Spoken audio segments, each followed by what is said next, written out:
Hey guys, I'm PhilInTheBlanks. Welcome back to Let's Play Super Mario All-Stars. We have completed the American version of Super Mario Bros. 2. We are now 3 games down, 2 to go. The 2 longest games of this cartridge, definitely. We are on the incredible, the infamous Super Mario Bros. 3, an incredible game. And I think everyone can agree with that. If you meet a guy who's like, oh dude, Mario 3 is not very good, they are lying. And I know it's like the popular, it's the popular opinion to be all like, Mario 3 is amazing, but it is, it's true. Mario 3 is an incredible game. It's just so damn good. So let's head on in there.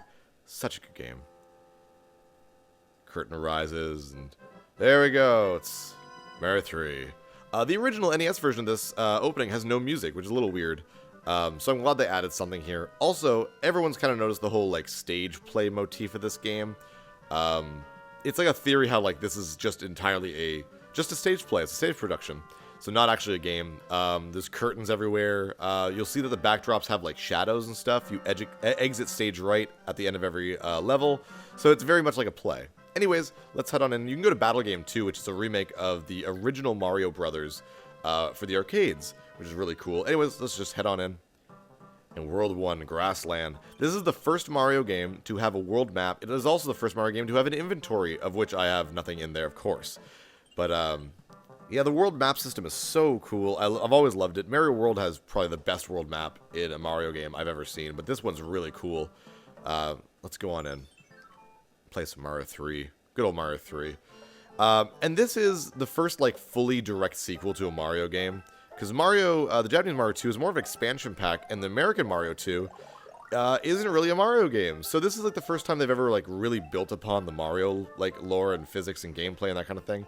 You can, like, pick up shells. And, of course, there's the raccoon suit. Oh, man. So Raccoon Mario is awesome. At the bottom of the screen there, you can see the power bar. It's like a P with those arrows. And if you get a head start, you start running, and you can fly with the raccoon suit. I have no idea why they thought that. It's just really cool. When I was a kid, I just thought that was just so awesome.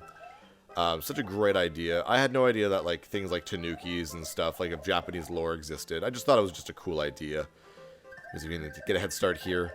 There's a lot to explore in this game because of the ability to fly. Head on into this pipe. I love that kind of bonus room background, the question marks. I love it. You can explore kind of the rest of the stage over here a little bit. Nothing much. You can break bricks and stuff with your tail.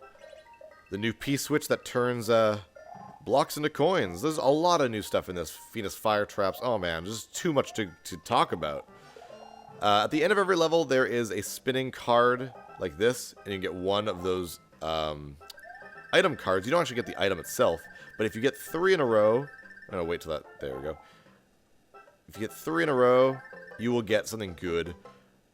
If you take a running start and hit it at that kind of angle I just did, you're almost always going to get a star, and you're going to want 3 stars. That's the best combination of things to get. Here's World 1, 2. The first time you can do the infamous... unlimited lives trick in this game, and we're gonna try it out. See, not that I need the lives, but you know, whatever. It's fun to get the lives.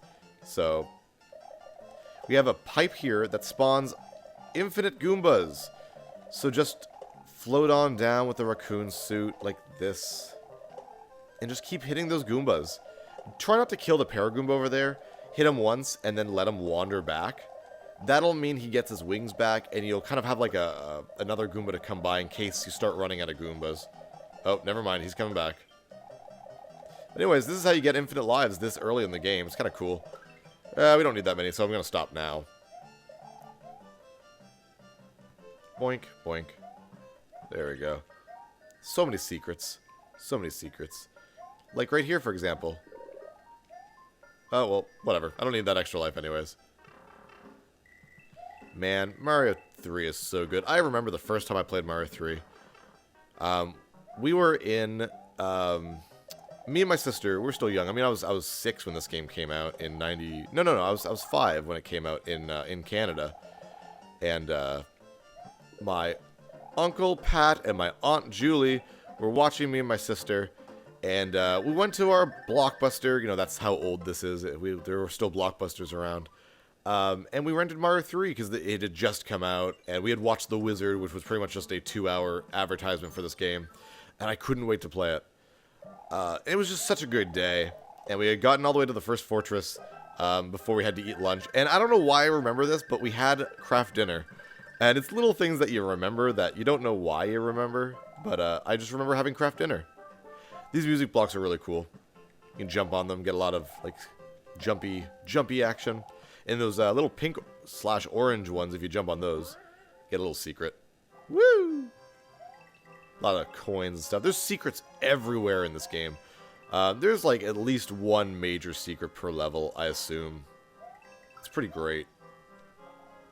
And if you have, there we go. If you have the ability to fly, you can get another one-up up here. So there's secrets within secrets in this game. Holy shit. So much stuff to do. And guess what? This level has another incredible secret. You can end the level right here, but you don't want to do that. You're going to want to go, whoa, back here. Take this guy out. Or just get hit, whatever. Up here on the white block, if you kneel for like 4 or 5 seconds. There we go. You'll go behind the background, which is another reason why people think that like they're like props and stuff. Run to the end and find Toad's house. And you get the magic whistle. There are 3 in the game. They let you warp. They send you to like warp zone, which allows you to keep going to new levels. I'm not going to use them, obviously. I want to keep going and play every single level. But I'm still going to show you where to get them. And this is a regular Toad's house. And in these treasure chests, there is a mushroom, a fire flower, and a raccoon leaf. I forget which order. But they actually switch after every level. So the mushroom started here after level 1. It's now here after level 2. It's right here. After level 3, it's back to right here. So I think this was, like, it's a fire flower or a leaf. I forget. Let's go. Okay, well, I guess apparently I was wrong. I can't count. I do know they move after every level, though. I thought they had a specific order, but I guess not.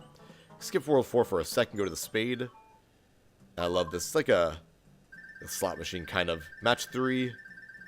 Oh, flower. Damn. Oh, wow. That sucks. That is ugly. Woof. That's gross. Head back into World 4. Every world has a level like level 4 here. And that is, if you get enough coins, you'll make a white mushroom house appear. And the white mushroom houses have really cool items. Actually, they have a specific item depending on which world you're in.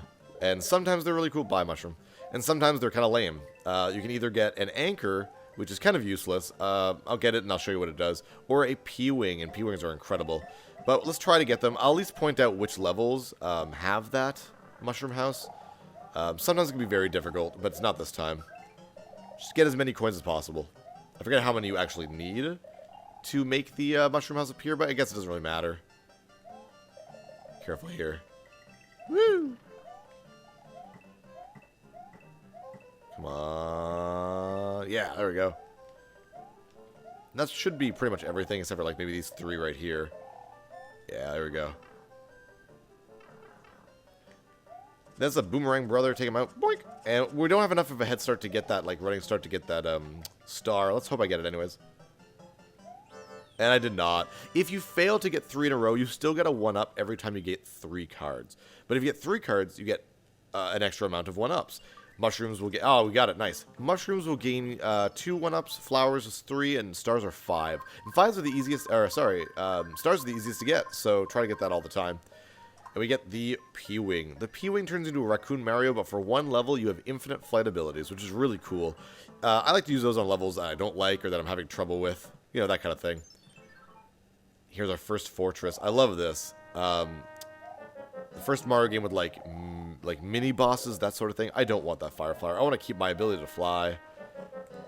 And this time around, we're not going to see the mini-boss, because I'm actually going to show you how to get the second warp whistle, which was actually showed off at The Wizard, which is, again, the movie that is basically this game's commercial.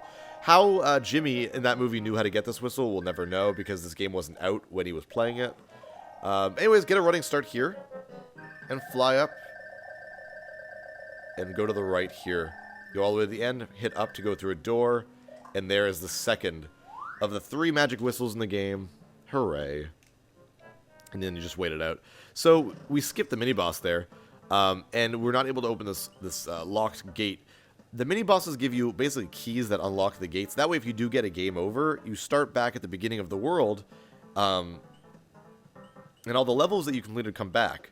But if you've gotten as far as a fortress and beat the mini-boss, Boom Boom, then this will unlock, allowing you to skip some levels that you've beaten. So it kind of acts like a checkpoint. They're really interesting, really good idea. But because we didn't beat Boom Boom, we didn't get the key. Woo! Boink, boink, boink, boink. I love that. So on slopes, you can now slide down them. That's just fun. Fun as hell. Remember to use your tail there to take out enemies if you can. And you can go up here or down here. You'd swim a little bit, try out the swimming physics. It's also the first game where Mario can go in and out of water at any time he chooses, which is really cool. Whoa, yeah, careful. Anyways, I'm going to go up here. This is a very short stage, but you get one of these bouncy music blocks that bring you up here. And it's the same as in level 3, so you can get some speed up and get another one up here. Oh, did I do that too soon? Yes, I did. Oh, well. Do it again. Oh, oh. There we are. Oh, damn it, I missed it.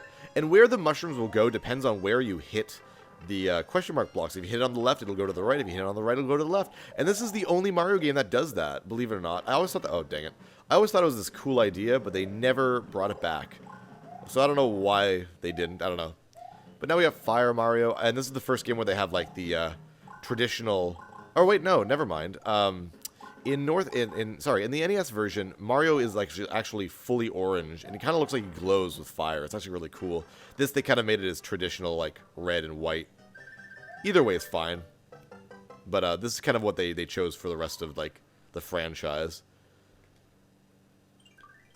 Oh, nice. After getting a certain amount of points, you get this end spade. I don't know what the end means. Whatever. But it's like a memory match. So you're going to go up here. Star, where's that? Down here? Yeah. I used to know a couple of these when I was a kid. Now I don't really remember them that much. Oh, apparently I still know a little bit. Damn it. But, anything... Oh, dang it. That was stupid of me. Anything that you get, you actually get in your inventory. So I got a star and a flower, so that's pretty cool. So you can really stock up on things whenever you get those, especially if you're smart and like write them down. Because the next time one of those appears, it's gonna leave me off where it's gonna bring me back to where I left off. So there's like 6 or 7 layouts and stuff, but if you can like write them all down, you can actually just know where everything is. It's just cheap, but whatever. I mean, that's whatever. Here you can fall through there and ride that lift, or if you're Raccoon Mario, of course you can just fly across. So many opportunities to do that. But remember that you can only fly so far, so be super careful.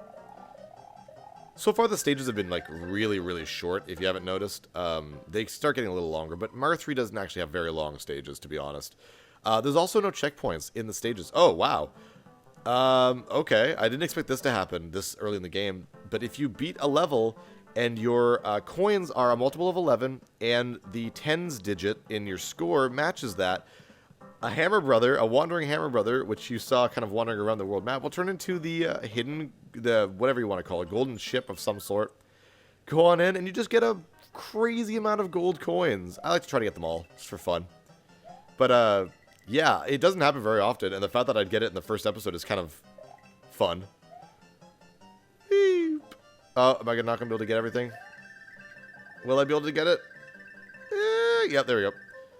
But yeah, I didn't expect that at all. I was going to have to look up online to how to achieve that, so I'm kind of glad it just happened. So that's kind of cool. Normally, these golden ships are Hammer Brothers. They're wandering Hammer Brothers. And if you hit those on the world map, you'll go into a miniature fight with a Hammer Brothers. So it's not like a level or anything. It's just a quick fight against a Hammer Brother. You have to defeat them in order to beat them. In order to, like, get out of that area. It's kind of a cool idea. Anyways, go down here and you still fight Boomerang Brothers. So it still kind of acts the same. Just with tons of coins. There we go. And you still get the treasure you would have gotten for beating the Hammer Brothers. We are, wow, 21 lives, and we're not even done the first world. Go in here, get some more items to use. Yeah, I know how it works. Pick a box, get a fire flower. Nice. You can only get, I think, either 2 or 3 pages of items, so start using them if you can. Anyways, let's head on into this castle. Apparently someone needs help. And the king has been turned into a cobra thing from, I think, Cobrat from Mario 2. Weirdly enough, the things that the kings have been turned into are different in this version than in the NES version. I have no idea why.